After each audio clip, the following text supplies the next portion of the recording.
End of last semester, Hampshire student Iris Allen, a black trans man who was diagnosed with autism when he was 22 and has been homeless since the age of 9, was suspended from the college and removed from campus.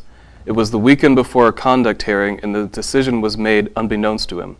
He had nowhere to go upon his suspension, being left homeless again by the decision. His first and second appeals were both denied, and the results of his third appeal are expected to be in tonight. Since being suspended, Iris has been surviving homelessness in a freezing Massachusetts winter and using whatever help he can find. Over the course of the semester, students at Hampshire have been petitioning on paper and on change.org for the school to allow Iris Allen to re-enroll and return to campus. A Facebook group called #FreeIris has been created for people to stay connected and informed on Iris's case, and a donation page has been made for his housing and legal needs at youcaring.com. Search Iris Allen, housing, legal fees, homeless Hampshire student. Iris has teamed up with a lawyer as well as BuzzFeed News, among other media outlets, to further his case. Since the episode began, Iris himself and a host of other students have spoken in outrage about discrimination in the college against students with mental illnesses and disabilities, especially those of color, as well as trans students and students from lower economic backgrounds. Iris will be joining us now via Skype to talk about his experience and what he envisions for the future. Hello. Hi. Welcome to the show. Thanks for being here again. Thank you guys for having me. Absolutely. Yeah. So I would like to talk to you a little bit about what was going on for you leading up to your suspension. Yeah.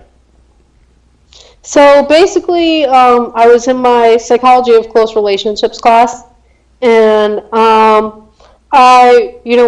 wanted to take a break, and I was having a really bad day, which ultimately led to me having a panic attack. And what that looked like was I was frustrated and very nervous about my living situation, because this was probably about a week before Christmas vacation, and I still had nowhere to go. So I was just like, why am I sitting in class right now when I should be figuring out my situation? And I was, not only that, I was overwhelmed with the class that I was in at the time. And so I had left. And from there, I went to my dorm, where I had talked to the area coordinator for Merrill B, who was also somebody I was told to go to vent to as a safe space if I had issues. And I was talking to her just in the hallway of the dorm, and I was basically asking her questions about the dorm and how it ran, and the functioning of the dorm, as in what's happening with the electricity, are there ways in? Because it was, to my understanding, that the area coordinator was allowed to stay there yearly. So I was just like, okay, in my mind, we live in the state of Massachusetts, where legally squatting is something that it happens. And, I know this as being a homeless person, and I'm like, wow, I've had to take out a lot of loans. Why can't I just stay where I'm at for this, month? And it didn't feel right to me that I felt like I had to pay rent, for a few months out of the year. So I was frustrated.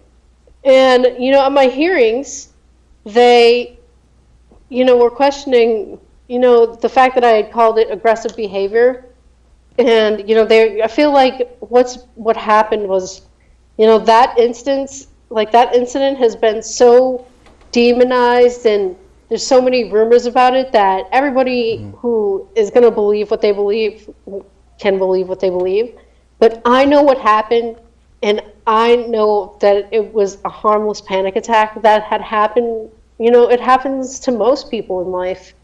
And the fact that I had a clinical diagnosis, explaining in detail, what that looks like, and, what triggers that, was blatantly ignored. So, yeah, that's what happened leading up to the incident and leading up to the suspension. And basically, a day went past, and then I received an email saying that I had to prepare for the CRB hearing that would precede the incident. So I was like, okay. And then I went to Greg Narleski, his office, and I went in there, and Amy Parker was sitting there, which was strange to me because this is also a staff member who has reported me and also looked at me and said, I can be your support person during your meeting, which is an obvious conflict of interest. And she had said this before I knew she had reported me. So, this is just another instance where I've been taken advantage of. And, as I'm walking into this room, he, was basically saying, okay, you are in interim suspension. So, again, I panicked, and I ran out of his office because he was just like, you have an hour, and then the campus police will be escorting you off the campus. I was scared. And I was just like, okay, all of my things, including my emotional support animal, are in my dorm. And, the semester wasn't even finished. I had finals that I still haven't been able to complete. So that's what happened leading up to the suspension. It's terrible. Yeah, I'm really glad that you're right. There has been a lot of stories floating around, and not everyone has the full picture. So I'm really glad that you're willing and able to clarify what's going on, because it's a responsibility for the students and the administration themselves to know exactly what's happening. So thank you. Yeah, and any person that sees what we're shooting here today will be able to hear your side of the story. And Good. yeah. So how do you feel about the decision from your third appeal coming out today? Very anxious. Very anxious because this will determine my life for the next however many months, of the semester. And then, sadly, the end of my suspension is on the 31st, which is right as the semester ends. So, I have to figure out what I'm doing for summer. I'm very confused as to, where I'm going to put all my belongings that I've acquired at Hampshire. And, it's just going to be a difficult struggle. I don't think the school understands the impact this has had on my life and how it's affected me physically and especially my living situation. And what's sad is this is just not new to me, being homeless. And I thought Hampshire would be okay, I remember talking to my professor when I had first came here, and she's welcome to the comfort of Hampshire College, because she had told me she had had students in similar situations, and I felt safe. And, this whole thing has shown me that I'm not safe, and I don't feel safe with this outcome. I feel like they made their choice already. I feel like I already know their decision, and I feel like I should start getting ready to be homeless for another few months. Well, I definitely think that the outcry from the students and you being able to share your side of the event should be taken into account. I agree. I don't know why they wouldn't, but I feel like they probably won't, because they haven't I just think about the first hearing that I had that everybody had came out for, and I was so hopeful, and I came out not having a place to go, you know what I mean, and being escorted by people I don't know, and I feel like, I don't know, it's just very interesting the way people of color are treated in this country. And I think Hampshire College has displayed that very well. And I feel that way because of the way this whole situation has been handled, in terms of the way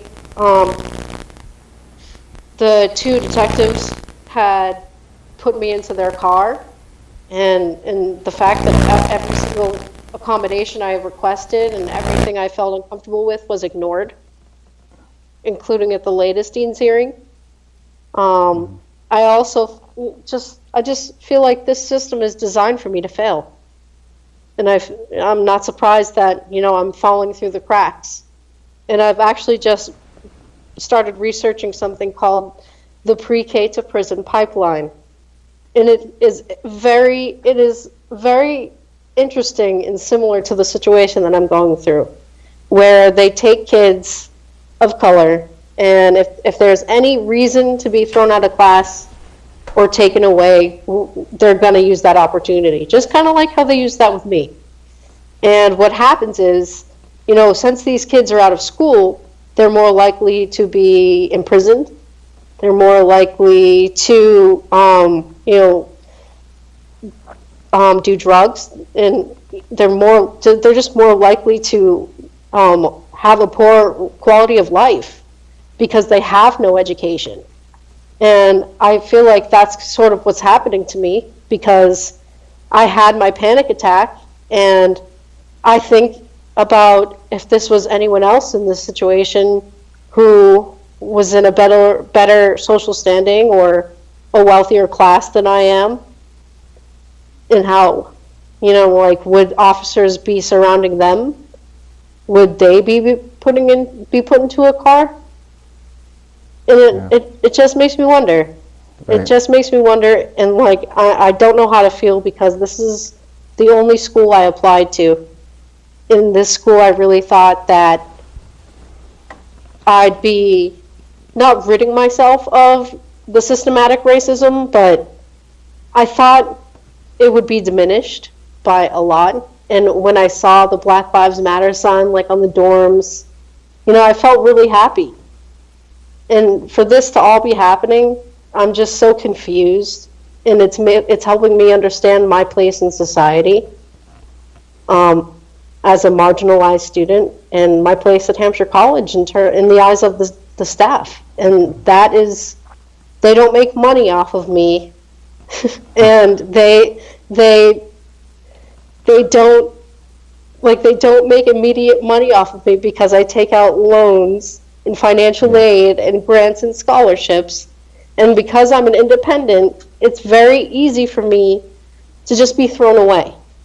You know what I mean? It's not like my parents are going to call up and say, "What's happening to my son?"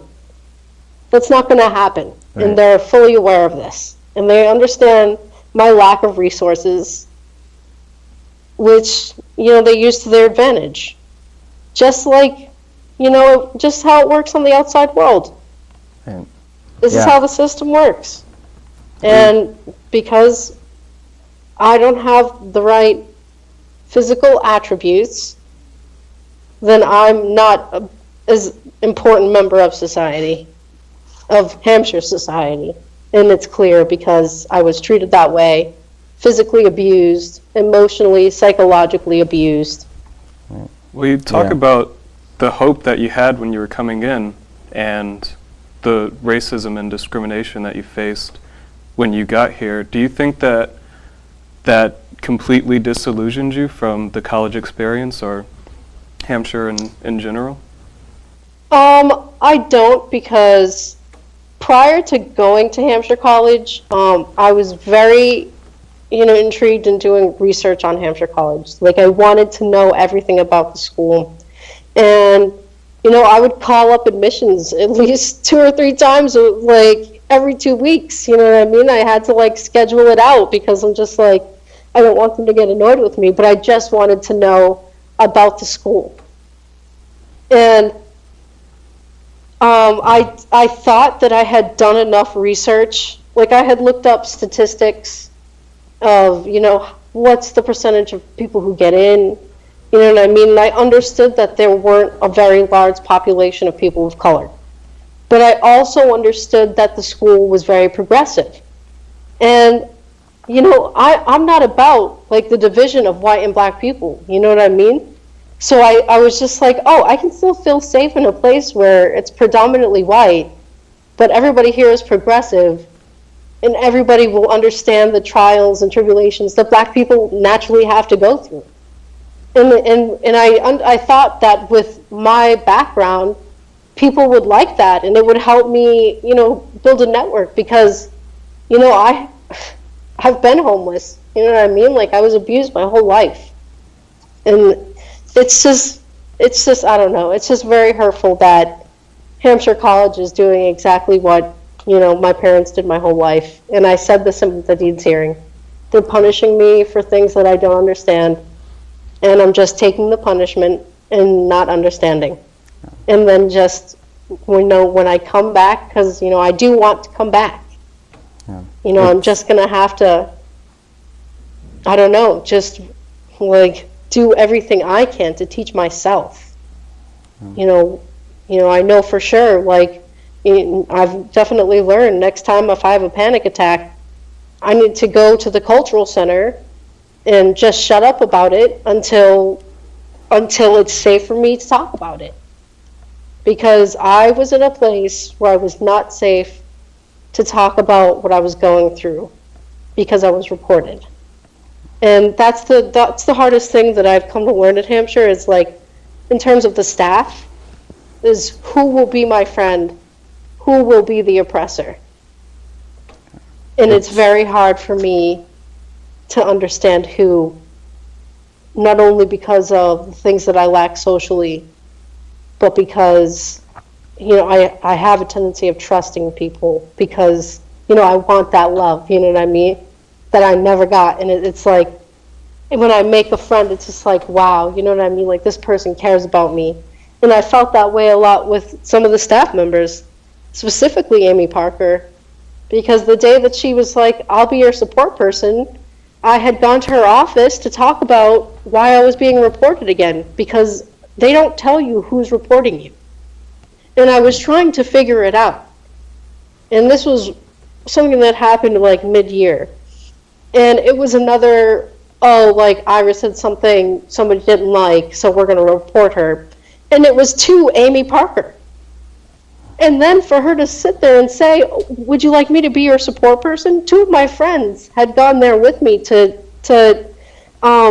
research this as well and be like, okay, like, because my whole floor on Merrill B was like, okay, we're going to have a contingency plan where if Iris messes up, like, we need to intervene and, like, help her out. Sorry, him. And it was very effective until like, there was a time where, I was just like, I'm talking about the latest incident where I was talking to Mackenzie, because right after that, my friend had talked to me, and it's just like, I don't know. I'm just very confused as to why they came down so hard on me for the incident with Mackenzie. Right. Because there are multiple people who are there and will attest to the fact that it's just like, I'm not a harmful person. And like I just want to say too, like, are you guys aware that the campus police came there that night as well? Who? I'm sorry? The campus police? Yeah, I saw the video when they were taking you away. Yeah. And that was a big piece of that, because I didn't understand why the campus police were there. And it just all goes back to, like, I can't help but feel targeted. Yeah.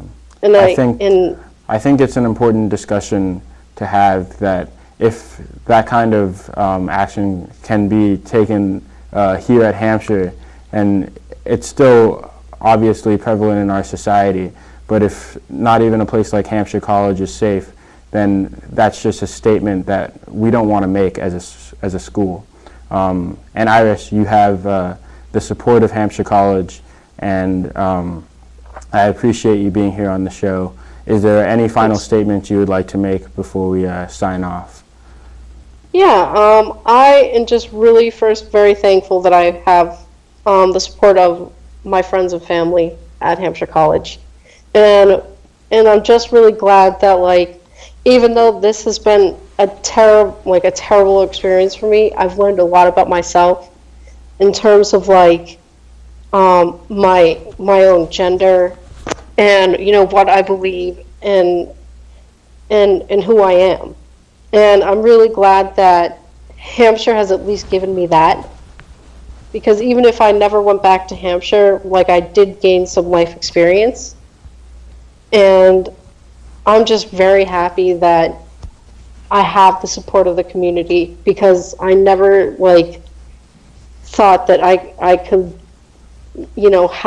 have a support system this big. Yeah. We're very glad to be here for you, Iris. Thanks. Thank you for being here with us. Thank you for having me. Exactly. Thank you for letting us share your story. No problem. Anytime. Yeah. All right. All right. Thank you.